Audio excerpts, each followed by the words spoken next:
अस्सलाम वालेकुम। Welcome to the channel commerce online centre. और ये मंडे का डे है और मंडे के डे हमारा अकॉर्डिंग टू टाइम टेबल जो है वो हमारे पास जो है वो अकाउंटिंग है। फर्स्ट ईयर में भी अकाउंटिंग है, सेकंड ईयर में भी अकाउंटिंग है, बीकॉम पार्ट 1 में भी अकाउंटिंग है और बीकॉम पार्ट 2 में भी जो है वो कॉस्ट अकाउंटिंग है।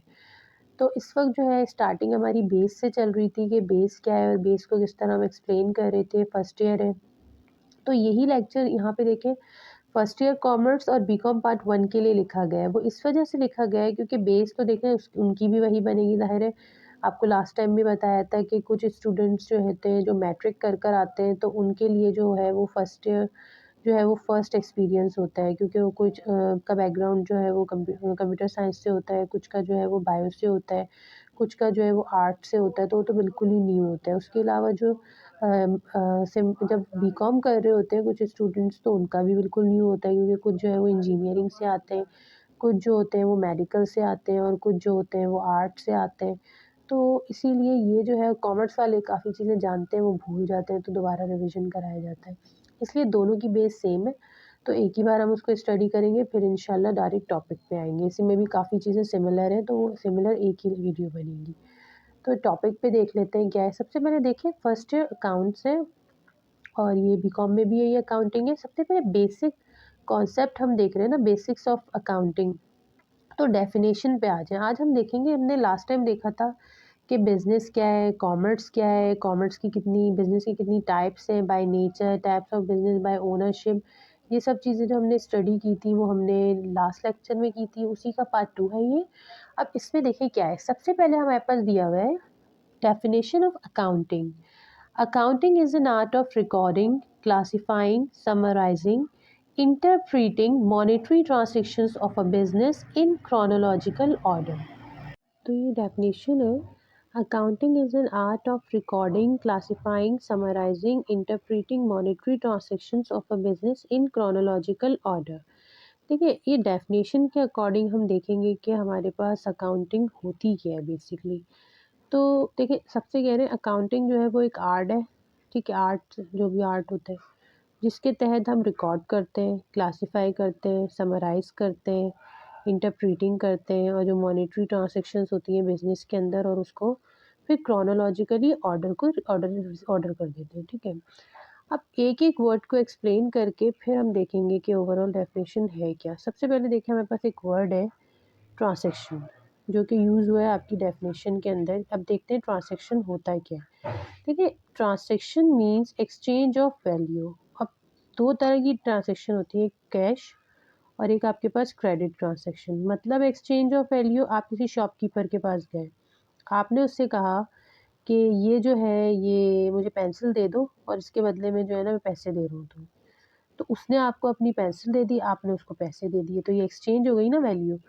तो अच्छा आपने उसको पैसे दिए तो आपके पास आपकी और उसके दरमियान कौन-सी ट्रांज़ैक्शन हो गई? Cash transaction. इसी तरह आपने कहा कि भई अभी तो मेरे पास पैसे नहीं हैं और मैं तुम्हें जो है ना वो कल पैसे दे दूँगा। तो ये ट्रांज़ैक्शन जो होगी वो क्रेडिट ट्रांज़ैक्शन होगी। एक्सचेंज तो हुई वैल्यू, लेकिन किस तरह की ट्रांज़ैक्शन हुई? Credit transaction. तो ये यूज़ हुआ था एक वर्ड ट्रांज़ैक्शन, इसकी मीनिंग ये है। फिर एक और वर्ड यूज़ हुआ था इस डेफिनेशन में जो कि है मॉनेटरी। अब मॉनेटरी क्या होता है? In term of value. आप शॉपकीपर के पास गए, आपने कहा ये चीज़ कितने की है? तो जब आप किसी चीज़ की वैल्यू जान रहे हैं तो it's means monetary, you are doing the monetary कि इन टर्म ऑफ वैल्यू, ठीक है। अब ये भी एक डेफिनेशन के अंदर एक वर्ड यूज़ हो रहा था। उसके बाद आपके पास क्या है? आपके पास एक और वर्ड है क्रोनोलॉजिकल। अब क्रोनोलॉजिकल क्या होता है? Date wise recording. आपके पास एक डेटा आया, आपने क्या किया, जनवरी में ये था, फरवरी में ये हुआ। कोई चीज़ को जब आप डेट वाइज़ रिकॉर्ड कर रहे होते हैं ना, तो उसको क्रोनोलॉजिकल ऑर्डर में रिकॉर्डिंग कहते हैं, क्रोनोलॉजिकल वर्क कहते हैं, ठीक है। मार्च 5 में ये हुआ, इसमें ये हुआ, तो ये भी वर्ड यूज़ हो रहा था अकाउंटिंग की डेफिनेशन में। अब हमारे पास जो है वो एक और वर्ड यूज़ हो रहा है इसके अंदर, क्लासिफाइंग। क्लासिफाइंग का मतलब होता है ग्रुपिंग। मतलब जब आप आपके पास इंतहा से ज़्यादा सेल हुई, आपने उसको ना ग्रुपिंग में पहले आपने क्रोनोलॉजिकल रिकॉर्ड कर ली। मतलब 13 को सेल हुई थी, 15 को फिर परचेज़ हुई थी, फिर 13 को सेल हुई थी, 17 को परचेज़ हुई थी। तो ये तो आपने क्रोनोलॉजिकल वर्क कर लिया कि डेट वाइज़ आपने रिकॉर्ड कर लिया, वो तो मिक्स हो गया था। ज़ाहिर है एक ही जगह सेल भी थी, एक ही जगह परचेज़ भी थी, बस डेट वाइज़ रिकॉर्डिंग थी। उसके आता है कि डेट वाइज़ रिकॉर्डिंग थी। अब हमने उसको डेट वाइज़ रिकॉर्डिंग को क्लासिफ़ाई किया। क्लासिफ़ाई किस तरह किया? मीन्स हमने ग्रुपिंग की। सेल्स हमने अलग की, परचेज़ हमने अलग की कि भई पहले क्रोनोलॉजिकल हमने बता दिया कि 16 को जो है वो सेल हुई। फिर हमने उसको ग्रुपिंग कर दी कि अब हमने अलग सेल को अलग कॉलम में कर लिया, परचेज़ को अलग कर लिया। तो ये हमने जब हम ग्रुपिंग करते हैं ना तो उसको आप क्लासिफ़ाइंग कहते हैं, ठीक है? फिर उसके बाद हमने क्या किया, जो लास्ट वर्ड था वो था इंटरप्रीटिंग।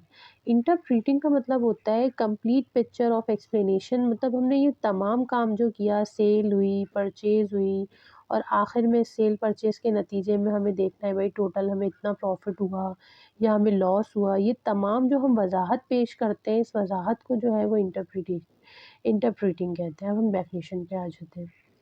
डेफ़िनिशन क्या आती है हमारे पास? Accounting is an art of recording, मतलब आप जो है पहले आपके पास एक ट्रांज़ैक्शन होगी, ट्रांज़ैक्शन आपको पता है कोई चीज़ सेल की आपने, परचेज़ की। उसके बाद फिर आप उसको रिकॉर्ड करेंगे, रिकॉर्ड कर देंगे पहले आप। फिर उसके बाद उसको किस तरह रिकॉर्डिंग कर लेंगे, आपने क्रोनोलॉजिकली रिकॉर्ड कर लिया उसे, ठीक है? मतलब आपने उसको डेट वाइज़ रिकॉर्ड कर लिया। उसके बाद फिर आपने क्या किया, उसको क्लासिफ़ाई किया। आपने क्लासिफ़ाई किस तरह किया कि सेल को अलग किया, परचेज़ को अलग किया, लॉस को अलग किया, ये आपने क्लासिफ़ाई किया।